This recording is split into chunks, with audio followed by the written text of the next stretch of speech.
অনেকেই দেখতেছি ইদানিং খুব এই টায়ারিং নিয়ে আমাকে প্রশ্ন করতেছেন যে ভাই এই টায়ারিংটা কিংবা পকেট রিং যেটাই বলেন এই রিংগুলো আমরা কিভাবে দেব এবং ড্রয়িংয়ে কিভাবে বুঝবো আমরা যে এই রিংগুলো কয়টা পরপর দেওয়া আছে আর প্র্যাকটিক্যালি আসলে এই রিংগুলো কিভাবে দিতে হবে সেটাই আমি আপনাদের দেখাবো এবং ড্রয়িংয়েও আমি আপনাদের দেখাবো যে এই রিংগুলো পকেট রিংগুলো আপনারা কিভাবে দিবেন। তবে এখানে দেখুন এই কলমটায় কিন্তু এই পকেট যে রিং এই রিং আছে আপনার একটা পরপর, এই উপরে একটা আছে দেখুন এইটাই নাই, এরপরে আছে এইটাই। এভাবে দেখুন এই কলমটায় কিন্তু একটা পরপর এই পকেট রিংগুলো দেওয়া আছে। আবার এই কলমটায় দেখুন এখানে যেটা আছে এখানে কিন্তু আপনার প্রত্যেকটাতে কিন্তু দেওয়া আছে পকেট রিংগুলো, এই যে দেখতে পাচ্ছেন প্রত্যেকটাতে দেওয়া আছে এই যে পকেট রিং। তো আসলে এই পকেট রিং বলেন আর টাই রিং বলেন যাই বলেন এইটা দেওয়ার সঠিক নিয়ম কি এবং ড্রয়িংটাতে আমরা কিভাবে বুঝবো যে এই রিংগুলো কয়টা পরপর দেওয়া আছে নাকি প্রত্যেকটাতে দেওয়া আছে। আবার অনেক সময় দেখেন আপনার এই কলমটা কিন্তু বাস্ট মারে। বাস্ট মানে কি, উপর থেকে যখন লোড পড়ে তখন কিন্তু কলমটা মাঝখানে ফেটে যায়, ফেটে কিন্তু এই মাঝখানের যে তিনটা রড দেখছেন এই তিনটা রড এদিকে বের হয়ে আসে। তো এই বের হয়ে আসার কারণটা কি এবং কেন বের হয় আর এই পকেট রিংয়ের যে সঠিক নিয়মগুলো এগুলো আমি ডিটেলসে আপনাদের সাথে আলোচনা করব। তো এখন আমরা দেখব যে ড্রয়িংয়ে কিভাবে এই পকেট রিংয়ের সাইজটা আমরা বুঝতে পারবো যে কয়টা পরপর দেওয়া আছে, এটা আমরা এখন ড্রয়িংয়ে দেখব। তো এই হচ্ছে আমাদের ড্রয়িং আর এই ড্রয়িংয়ে দেখুন আপনার যে বড় রিং আছে দেখতে পাচ্ছেন, এই যে বড় রিং, এই বড় রিংয়ের মাঝে কিন্তু আপনাকে পকেট রিং এটা দেখানো হয়েছে।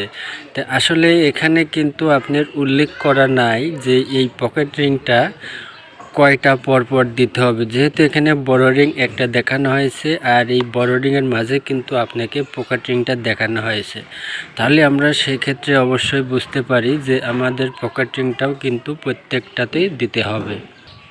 প্রত্যেকটাতে দিতে হবে এই কারণে, যদি এখানে আপনার এই পকেট রিংটা একটা পরপর দেখাতো তাহলে কিন্তু এখানে আপনার রিংয়ের সাইজটা হয়তো অন্য কোনো রকমভাবে এই জায়গায় দেখাতো। যেহেতু একইভাবে কিন্তু এখানে দেখানো হয়েছে একটা বড় রিং একটা পকেট রিং, তাহলে সেই ক্ষেত্রে অবশ্যই আমাদের প্রত্যেকটা রিংয়ে পকেট রিং দিতে হবে।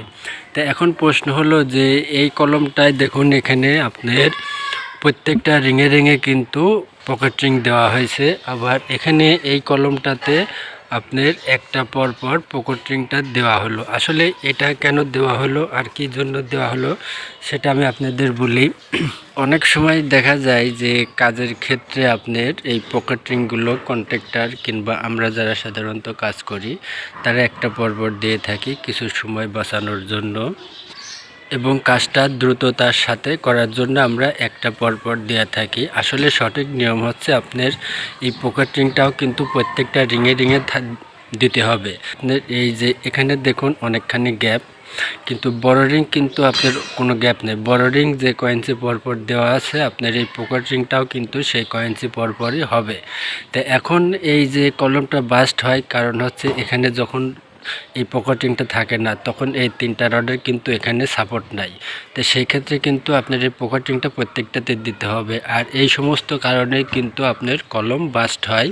আবার অনেক ক্ষেত্রে দেখা যায় আপনার হুক এক রডের থেকে আরেক রডে হুক দিতে হয়।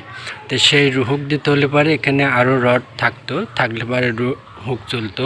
আবার অনেক সময় দেখা যায় কলমের এই পাশটা বড় হয়, দেখা যাচ্ছে এদিকে আপনার 4-5টা রড থাকে, এদিকে অনেকগুলো রড থাকে, তাহলে সেই ক্ষেত্রে কিন্তু আপনার পকেট রিংটা এদিক থেকেও আবার কিন্তু এদিকে আসে, কিন্তু এখানে সেটা নাই। যেহেতু এখানে অল্প রড 3টা রড, যার কারণে কিন্তু এদিক থেকে এদিকে কোনো পকেট রিং নাই। আর এখানে 3টা রড এবং ওই পাশে 3টা রড মিলে কিন্তু এই পকেট রিংটা দেওয়া হয়েছে। তা আসলে পকেট রিং দেওয়ার সঠিক নিয়ম হচ্ছে আপনার প্রত্যেকটা রিংয়ে পকেট রিং দিতে হবে, এটা মাস্ট বি। আর সামান্য অবহেলার কারণে কিন্তু যে কোনো সময় একটা বিল্ডিংয়ের যে কোনো দিক দিয়ে দুর্ঘটনা ঘটতে পারে। তাই আমরা যারা কাজ করব অবশ্যই সবসময় চেষ্টা করব কাজটা সঠিকভাবে করার জন্য।